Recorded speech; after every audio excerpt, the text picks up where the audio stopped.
Hey everyone, this is the ThinkEnergy podcast, and I'm your host, Dan Sige from Hydro, Ottawa. Are you looking to better understand the fast-changing world of energy? Well, the ThinkEnergy podcast isn't your ordinary energy show. Every 2 weeks, we take you on a tour and discuss, through a communication lens, some of the coolest trends, emerging technologies, and latest innovations. So stay tuned as we explore some traditional and some quirky facets of this industry. This is the ThinkEnergy podcast.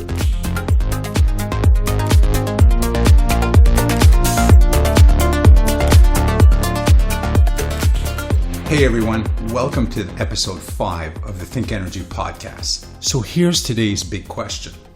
How can energy companies make their digital content resonate to secure greater engagement? From creating greater awareness to onboarding campaigns, today's guest will speak about how they've guided just under 500 energy companies to deepen their relationship with customers. This episode of ThinkEnergy was recorded in the Windy City, Chicago, and my special guest is Jill Bryan, who leads the Client Services Division at Questline. Jill, can you share with our listeners what are some of the biggest challenges our industry is seeing today? Well, it's definitely keeping up with the technological advancements, and then what results are the increased expectations of customers. Okay, so you've got to stay on top of that. Their service expectations are higher than ever, thanks to Amazon, thanks to Starbucks and others who have really stepped up their game and raised the bar. Every time they raise the bar, well, that's now what the customers expect of the utilities as well. There was a time when customers were seen as rate payers, and utilities know that that's not the case now. The stakes are much higher when it comes to customer service. But, the challenge is meeting and exceeding their expectations. It's being where the customer is at that moment and communicating with them in the ways that they prefer. So I think being proactive, being a true resource, whether that's educational content or it's energy efficiency savings information, the utilities really have to keep up with the others in the world that those customers are working with every day. Yeah, the competition are not utilities; it's the rest of the marketplace. Exactly. Yeah. With what you just said, we do know now that there's actually more clutter, more noise on channels, on social channels, if you want. How does one stand out? Well, it's easy to be a small drop in a big pond for sure when it comes to social. And I think to a degree you have to be willing to invest in the people resources, the data intelligence to be able to do things like targeted paid ads, tracking pixels, retargeting. Those are all things that can help you stand out. But with social, another way to stand out with customers, it's to know that you're not just shouting at them. Storytelling comes into play with social. And if you can tell a good story, if you can humanize the utility in any way, we find that really pays off for them. So it's things like talking about if there's a big crisis issue. It's about talking about what's going on behind the scenes, what it takes for a lineman to restore power and get those lines up in the middle of a blizzard. It's even celebrating how a utility is maybe participating in initiatives in their community. But those are all things that humanize the utility, that make it more interesting, and they don't feel like they're just being sold to from the utility. Yeah, I feel that demystifying our industry is probably one of the biggest challenges from our end. Let them peek behind the curtain a little bit. Yeah, exactly. That's a great suggestion. You've got to keep in mind it's got to be relevant, it's got to be useful, it's got to be timely to them. And so it's a challenge, and that is where social media plays big. But it's also being in the customers' inboxes. It's being able to be there for them via chat, via every way that they want to be communicated with. And social's just one part of that. Cool. Well, I made a cool little discovery, actually. I was going on your website, and I was checking on some of the things that you guys were doing. And I saw the benchmark report. Yep. And I think you just have an edition that was just released. Can you share with our listeners, maybe talk about it a bit and share some of the data points? What are some of the cool things that you guys observed from It's one of our babies. It's also the biggest proofreading beast we have every year. I'll start there. But we're very proud of the Benchmarks report. It's an annual report that we put out, and it is full of rich insights. And last year, this most recent release was a huge year for the Benchmarks report. We've been doing it for about 6 years. And essentially, we tag every communication that we send out for those 480 utilities. And then we receive the data, we slice it, we dice it, we translate it, and we analyze it in this Benchmarks report. We look at it by the utility type. We look at it by whether it's residential customers receiving the information or big commercial and industrial customers, et cetera. And we look at the types of message topics that we're tagging. You know, what is it? Is it a paperless billing related thing? Is it rebates and resources? We're looking at all the messages every which way, and then looking at those metrics and seeing what they tell us. So some of the things that we found this year was the highest volume of emails that we've ever sent in Questline's history. We sent literally 450 million emails out. That was an 85% increase over the previous year. So if anybody's concerned that email is dead, that is quite not the case. It is still a terrific one-to-one communication vehicle. We're seeing that half of email communications are opened within the first 2 hours of it going out. So that's quicker than ever. Speed is something that we're seeing a lot. In fact, the engagement that we're seeing once that email is opened, engagement increases. Customers are skimming less, meaning they're pausing and glancing. They're glancing very quickly, deciding within about 8 seconds if they're going to read that email and interact with it or not. So it's something that we see especially happening because of mobile. Everybody's got a mobile device now in their hand. Over 60% of the communications that we deploy are being read on mobile, whether it's residential or commercial as well. Some of the other things that we've seen in this year's report: onboarding programs. So if a utility is bringing on board a brand new customer, welcoming somebody that's maybe moving back to the area, we have seen that with onboarding programs, we watch the folks that go through those programs and we tag them and we watch their engagement later. They're 52% more likely to interact with future communications if they've been onboarded properly. So that's something interesting that now that we have 6 years worth of Benchmarks reports under our belts, we can watch that and really see what is that behavior. Outage communications is another big one. Mother Nature was just crazy in the last year. And the outage communications that are included in the Benchmarks report are a 230% increase over last year. So partly due to feisty Mother Nature, and it's partly, I think, due to the utilities really understanding that proactive communications, follow-up communications, better that the customer experience, and the overall satisfaction that they see. In terms of topics that we're seeing playing really well, energy efficiency is huge. So whether it's LED light bulbs, if we're doing an article on LED light bulbs, whether it's solar power or electric vehicles, those are the types of things that we're seeing customers embracing and wanting to know more about and engaging with quite a bit. We were talking about demystifying our industry a little earlier. And I think that's always been a challenge for a lot of the industries, whether it's gas, utilities, renewable, even when you're talking EV, not everybody is fully aware of the actual files.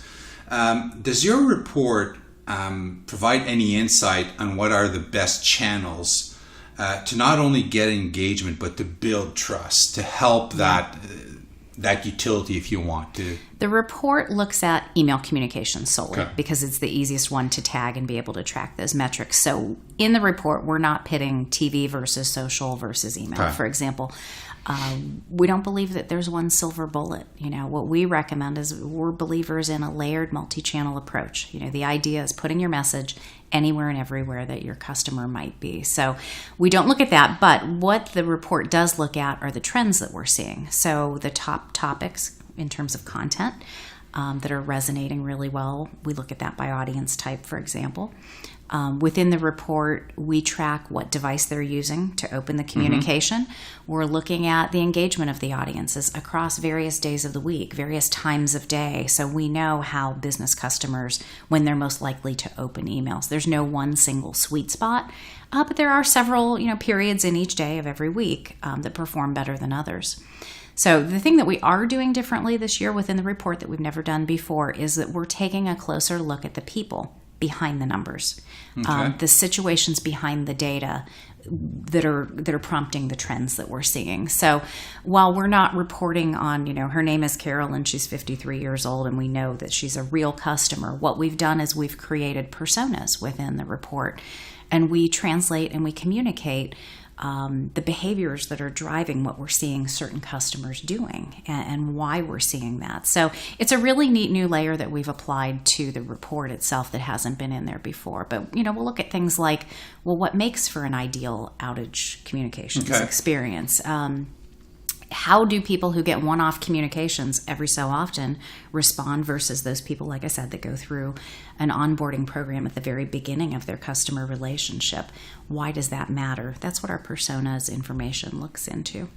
If you're talking about emails, I'm assuming what you're telling us is that there's quite a bit of testing, whether it's A/B testing, but what about calls to action? I'm assuming you guys have to measure the different calls, the different, I'm not going to use the word CTA, that's what I was going to use, but... I'm going to. Okay. So you must be using different calls to action on every campaign, and which ones are more successful? When you actually do an email, which type of call to action will drive more visits to a website, as an example? Is there anything...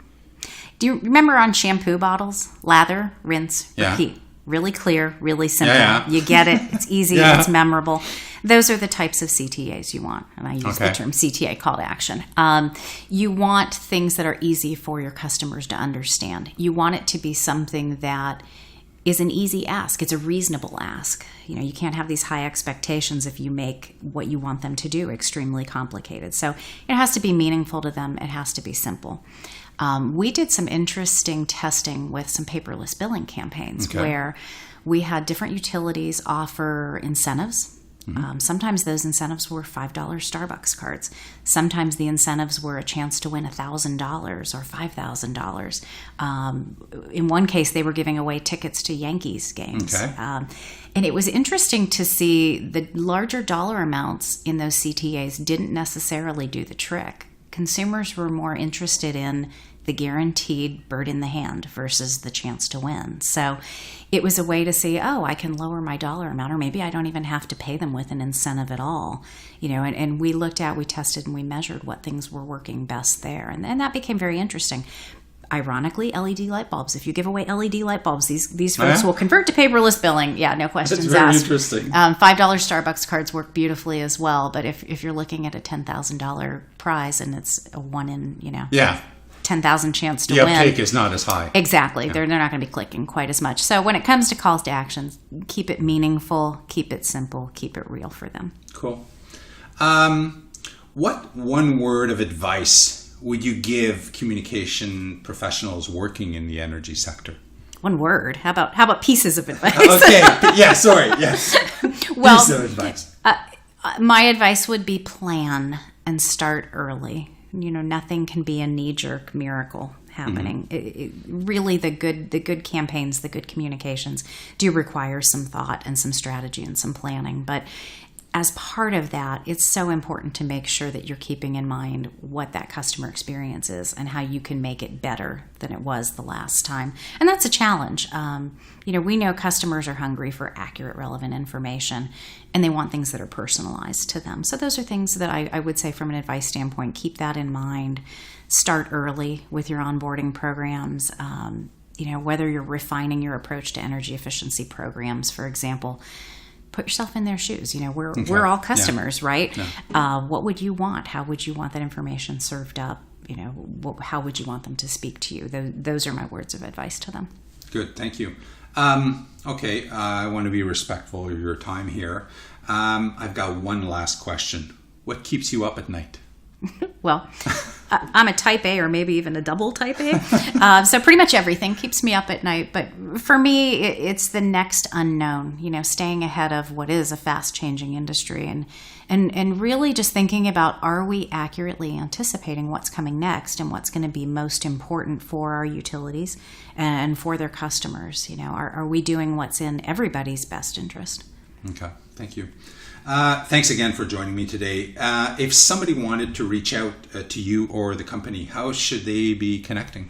Well, I think the best place to start is our website, questline.com. From questline.com, you can download the benchmarks report that we were talking about. Yeah, we'll actually have it on the show notes. Yeah. Oh, great. So they can do that there. They can see just some background information on our company, the utilities that we work with.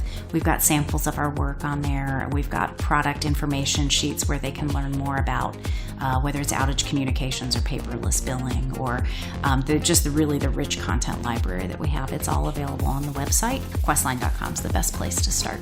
Perfect. Again, thank you very much for joining us today. Thank you. Cheers. We hope you enjoyed this episode of Think Energy. If so, please head on over to iTunes to rate, review, and subscribe. Also, be sure to tell your friends and colleagues about us. It's very much appreciated. We'd love to hear from you, so check us out on hydroottawa.com. Thank you for listening.